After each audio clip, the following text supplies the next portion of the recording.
Morning students. राजे अपना topic चल रहा है मडीवीअल वर्ल्ड। ਉਹਦੇ ਵਿੱਚ ਸੋਰਸਿਸ ਆਫ ਹਿਸਟਰੀ ਦੀ ਗੱਲ ਕਰ ਰਹੇ ਸੀ। ਹਿਸਟਰੀ ਦੇ ਦੋ ਸੋਰਸ ਸੀ, ਆਰਕਿਓਲੋਜੀਕਲ, ਲਿਟਰੇਰੀ।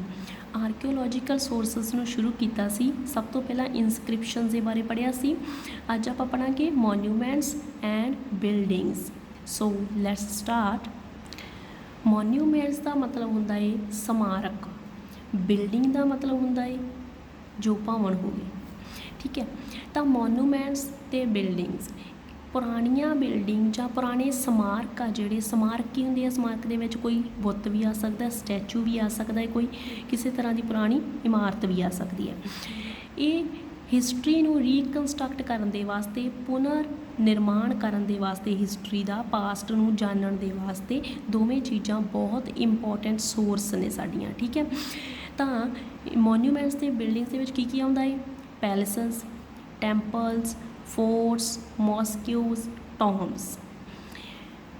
ਇਹਨਾਂ ਚੀਜ਼ਾਂ ਤੋਂ ਇਹ ਹੋ ਗਏ ਜਿਵੇਂ ਵੀ ਕੋਈ ਵੀ ਭਵਨ ਹੋ ਗਏ, ਮੰਦਰ ਹੋ ਗਏ, ਕਿਲ੍ਹੇ ਆ, ਮਸੀਤਾਂ ਹੋ ਗਈਆਂ ਅਤੇ ਟੋਮਸ ਹੋ ਗਏ ਜਿਵੇਂ ਗੁਰਦੁਆਰਾ ਵਗੈਰਾ ਹੋ ਗਿਆ। ਠੀਕ ਹੈ, ਤਾਂ ਇਹਨਾਂ ਚੀਜ਼ਾਂ ਤੋਂ ਸਾਨੂੰ ਮਡੀਵੀਅਲ ਵਰਲਡ ਦੀ ਬਹੁਤ ਸਾਰੀ ਜਾਣਕਾਰੀ ਮਿਲਦੀ ਹੈ।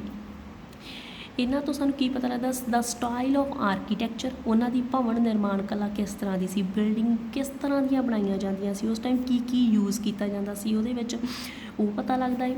ਐਂਡ ਡਿਵੈਲਪਮੈਂਟ ਆਫ ਕਲਚਰ, ਅਤੇ ਉਸ ਟਾਈਮ ਦਾ ਕਲਚਰ ਦੀ ਡਿਵੈਲਪਮੈਂਟ ਕਿਸ ਤਰ੍ਹਾਂ ਹੋਈ ਸੀ, ਸੱਭਿਆਚਾਰ ਕਿਸ ਤਰ੍ਹਾਂ ਦਾ ਸੀਗਾ, ਉਹ ਚੀਜ਼ ਦਾ ਵੀ ਇਹਨਾਂ ਮੋਨੂਮੈਂਟਸ ਤੋਂ, ਬਿਲਡਿੰਗਸ ਤੋਂ ਸਾਨੂੰ ਪਤਾ ਲੱਗ ਸਕਦਾ ਹੈ। ਫੇਮਸ ਮੋਨੂਮੈਂਟਸ ਕਿਹੜੀਆਂ ਉਸ ਟਾਈਮ ਦੀਆਂ? ਹਿਮਾਯੂਜ਼ Tom, Qutub Minar, Jama Masjid, red fort and Taj Mahal. ਵੈਸੇ ਤਾਂ ਬਹੁਤ ਸਾਰੀਆਂ ਬਿਲਡਿੰਗਸ ਆ, ਅਲੱਗ-ਅਲੱਗ ਜੋ ਰੂਲਰ ਸੀ, ਕਿੰਗ ਸੀ, ਉਹਨਾਂ ਨੇ ਬਣਾਈਆਂ ਸੀ, ਬਟ ਮੇਨਲੀ ਆਪਾਂ ਇਹਨਾਂ ਨੂੰ ਦੇਖਾਂਗੇ। ਇਹਨਾਂ ਦੇ ਬਾਰੇ ਜੋ ਹੈਗੇ ਅੱਜ ਆਪਾਂ ਪੜ੍ਹ ਰਹੇ ਹਾਂ ਵੀ ਇਹ ਮੇਨਲੀ ਆ ਗਈਆਂ ਐਗਜ਼ਾਮਪਲ ਦੇ ਤੌਰ 'ਤੇ। ਸੀ ਦ ਪਿਕਚਰ ਆਫ ਕੁਤਬ ਮੀਨਾਰ, ਮਹਿਰੌਲੀ ਦੇ ਵਿੱਚ, ਇਹ ਦਿੱਲੀ ਦੇ ਵਿੱਚ। ਤਾਂ ਇਸ ਤੋਂ ਵੀ ਉਸ ਟਾਈਮ ਦੀ ਆਰਕੀਟੈਕਚਰ ਦੇ ਬਾਰੇ, ਭਵਨ ਨਿਰਮਾਣ ਕਲਾ ਦੇ ਬਾਰੇ ਪਤਾ ਲੱਗਦਾ ਹੈ। ਇਹ ਆ ਰਾਜੇ ਜਾਮਾ ਮਸਜਿਦ, ਮੁਸਲਮਾਨਾਂ ਦੀ, ਨਿਊ ਦਿੱਲੀ ਦੇ ਵਿੱਚ ਆ। ਠੀਕ ਹੈ, ਮਸਜਿਦ ਮੋਸਕਿਊ ਮਤਲਬ ਉਹਨਾਂ ਨੇ ਬਣਾਈ ਸੀਗੀ ਉਸ ਟਾਈਮ 'ਤੇ। ਸੀ ਦ ਪਿਕਚਰ ਆਫ ਤਾਜ ਮਹਿਲ, ਤਾਜ ਮਹਿਲ ਤੋਂ ਉਹ ਉਸ ਟਾਈਮ ਕਿਸ ਤਰ੍ਹਾਂ ਦਾ ਮਾਰਬਲ ਯੂਜ਼ ਕੀਤਾ ਜਾਂਦਾ ਸੀ, ਕਿਸ ਤਰ੍ਹਾਂ ਦੀ ਉਹਨਾਂ ਦੀ ਭਵਨ ਨਿਰਮਾਣ ਕਲਾ ਸੀ, ਅਤੇ ਕਿਸ ਤਰ੍ਹਾਂ ਦੇ ਡਿਜ਼ਾਈਨ ਕੱਢੇ ਜਾਂਦੇ ਸੀ। ਇਹ ਸਾਰੀਆਂ ਚੀਜ਼ਾਂ ਦੀ ਸਾਨੂੰ ਇਨਫੋਰਮੇਸ਼ਨ ਹੈ ਜਿਹੜੀ ਇਸ ਬਿਲਡਿੰਗਸ ਤੋਂ ਮਿਲਦੀ ਹੈ। ਰੈੱਡ ਫੋਰਟ ਦਿੱਲੀ ਦੇ ਵਿੱਚ। ਰੈੱਡ ਫੋਰਟ ਮਤਲਬ ਲਾਲ ਕਿਲ੍ਹਿਆਂ ਨੂੰ ਕਿਉਂ ਕਿਹਾ ਜਾਂਦਾ ਹੈ? ਵੀ ਇਹਦਾ ਕਲਰ ਹੈ ਜਿਹੜਾ ਉਹ ਰੈੱਡ ਹੈ, ਤਾਂ ਇਹਨੂੰ ਰੈੱਡ ਫੋਰਟ ਕਿਹਾ ਜਾਂਦਾ ਹੈ। ਸੋ ਕਹਿਣ ਦਾ ਮਤਲਬ ਕਿ ਇਹਨਾਂ ਜੋ ਬਿਲਡਿੰਗਸ ਹੈ, ਮੋਨੂਮੈਂਟਸ ਹੈ, ਉਸ ਟਾਈਮ ਦੀ ਕਾਰੀਗਰੀ ਦੇ ਬਾਰੇ, ਉਸ ਟਾਈਮ ਦੇ ਜੋ ਹੈਂਡ ਵਰਕ, ਹੱਥ ਕਲਾ ਹੁੰਦੀ ਸੀ, ਉਹਨਾਂ ਦੇ ਬਾਰੇ ਸਾਨੂੰ ਜਾਣਕਾਰੀ ਮਿਲਦੀ ਹੈ ਕਿ ਕਿਸ ਤਰੀਕੇ ਦੇ ਨਾਲ ਉਸ ਟਾਈਮ ਦੇ ਲੋਕ ਬਿਲਡਿੰਗਸ ਨੂੰ ਬਣਾਉਂਦੇ ਸੀ, ਮੋਨੂਮੈਂਟਸ ਨੂੰ ਬਣਾਉਂਦੇ ਹੁੰਦੇ ਸੀ। ਨੈਕਸਟ ਆ ਗਿਆ ਆਪਣੇ ਕੋਲੇ ਸਕਲਪਚਰ ਐਂਡ ਪੇਂਟਿੰਗਸ।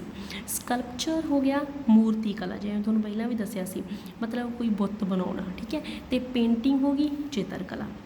ਇਹ ਦੋਵੇਂ ਸਾਨੂੰ ਉਸ ਟਾਈਮ ਦੀ ਮੂਰਤੀ ਕਲਾ ਵੀ ਮਿਲਦੀ ਹੈ, ਪੇਂਟਿੰਗਸ ਵੀ ਮਿਲਦੀਆਂ ਹੈ। ਸੋ ਇਹਨਾਂ ਤੋਂ ਵੀ ਸਾਨੂੰ ਉਸ ਟਾਈਮ ਦੀ ਕਲਾ ਦੇ ਬਾਰੇ, ਆਰਟ ਦੇ ਬਾਰੇ ਸਾਨੂੰ ਬਹੁਤ ਸਾਰੀ ਇਨਫੋਰਮੇਸ਼ਨ ਮਿਲਦੀ ਆ। ਮਡੀਵੀਅਲ ਪੀਰੀਅਡ ਦੇ ਬਾਰੇ ਬਹੁਤ ਸਾਰੀਆਂ ਪੇਂਟਿੰਗਸ ਇੱਥੇ ਜਿਹੜੀਆਂ ਹੈਗੀਆਂ ਮਡੀਵੀਅਲ ਪੀਰੀਅਡ ਦੇ ਵਿੱਚੋਂ ਸਾਨੂੰ ਮਿਲਦੀਆਂ ਹੈ। ਇਹਨਾਂ ਦੇ ਵਿੱਚ ਕੀ ਹੈ? ਜ਼ਿਆਦਾਤਰ ਇਹਨਾਂ ਦੇ ਵਿੱਚ ਪੇਂਟਿੰਗਸ ਹੈਗੀਆਂ ਕਿੰਗਸ ਦੀਆਂ, ਰਾਜਿਆਂ ਦੀਆਂ, ਰਾਣੀਆਂ ਦੀਆਂ, ਗੋਡ ਐਂਡ ਗੋਡੈਸ, ਦੇਵੀ ਅਤੇ ਦੇਵਤਿਆਂ ਦੀਆਂ ਮੂਰਤੀਆਂ ਬਣਾਈਆਂ ਹੋਈਆਂ ਜ਼ਿਆਦਾਤਰ। ਠੀਕ ਹੈ, ਇਹ ਮੂਰਤੀਆਂ ਇਹ ਕਾਹਦੀਆਂ ਬਣੀਆਂ ਹੋਈਆਂ ਹੈ? ਬਰੋਂਜ਼ੇ ਮਤਲਬ ਕਿ ਵੀ ਪਿੱਤਲ, ਸਟੋਨ ਪੱਥਰਾਂ ਦੀਆਂ, ਅਤੇ ਵੁੱਡ ਲੱਕੜ ਦੀਆਂ। ਇਹਨਾਂ ਤਿੰਨ ਚੀਜ਼ਾਂ ਨੂੰ ਜ਼ਿਆਦਾ ਯੂਜ਼ ਕੀਤਾ ਗਿਆ ਹੈ ਸਕਲਪਚਰ ਬਣਾਉਣ ਦੇ ਵਾਸਤੇ। ਸੋ ਇਹਨਾਂ ਸਕਲਪਚਰਸ ਤੋਂ, ਪੇਂਟਿੰਗਸ ਤੋਂ ਕੀ ਪਤਾ ਲੱਗਦਾ ਹੈ? They tell us about the nature of society. Society ਦਾ ਸੁਭਾਅ ਕਿਸ ਤਰ੍ਹਾਂ ਦਾ ਸੀ, ਲੋਕ ਕਿਸ ਤਰ੍ਹਾਂ ਦੇ ਹੁੰਦੇ ਸੀ, ਉਹਦੇ ਬਾਰੇ ਪਤਾ ਲੱਗਦਾ ਹੈ। ਵੇ ਆਫ ਡਰੈਸਿੰਗ, ਜਦੋਂ ਹੁਣ ਇਹਨਾਂ ਦੇ ਬੁੱਤ ਬਣੇ ਆ ਰਾਜੇ ਰਾਣੀਆਂ ਦੇ, ਦੇਵਤਿਆਂ ਦੇ, ਦੇਵੀਆਂ ਦੇ, ਤਾਂ ਉਹਨਾਂ ਤੋਂ ਉਹਨਾਂ ਦੀ ਡਰੈਸਿੰਗ ਸੈਂਸ ਬਾਰੇ ਪਤਾ ਲੱਗਦਾ ਹੈ ਕਿ ਕਿਸ ਤਰ੍ਹਾਂ ਦੇ ਕੱਪੜੇ ਪਾਉਂਦੇ ਸੀਗੇ ਉਸ ਟਾਈਮ 'ਤੇ ਲੋਕ। ਕਸਟਮਸ ਕਿਸ ਤਰ੍ਹਾਂ ਦੇ ਰੀਤੀ ਰਿਵਾਜ ਸੀ ਉਹਨਾਂ ਦੇ, ਕਿਵੇਂ ਕਿਵੇਂ ਰੀਤੀ ਰਿਵਾਜਾਂ ਨੂੰ ਉਹ ਫੋਲੋ ਕਰਦੇ ਸੀ।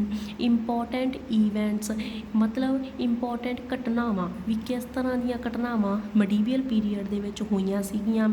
And life of common people, ਅਤੇ ਆਮ ਲੋਕਾਂ ਦੀ ਜ਼ਿੰਦਗੀ ਕਿਹੋ ਜਿਹੀ ਸੀ। ਇਹ ਸਾਰੀਆਂ ਚੀਜ਼ਾਂ ਦਾ ਸਾਨੂੰ ਕਿੱਥੋਂ ਪਤਾ ਲੱਗਦਾ ਹੈ, ਉਸ ਟਾਈਮ ਦੇ ਸਕਲਪਚਰ ਐਂਡ ਪੇਂਟਿੰਗਸ ਤੋਂ।